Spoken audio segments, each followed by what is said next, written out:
lagi dengan abang hari ni baru lepas pasang RFID, dan abang nak buat percubaan yang pertama menggunakan RFID dalam keadaannya hujan. Abang rasa belum ada lagi ujian dalam keadaan hujan. Kita tengok RFID ni berkesan atau tidak. Okey, tengok bismillah.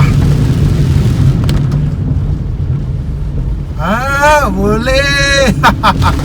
RM3.5 habis macam tu je. Maknanya walaupun dalam keadaan hujan tak ada masalah.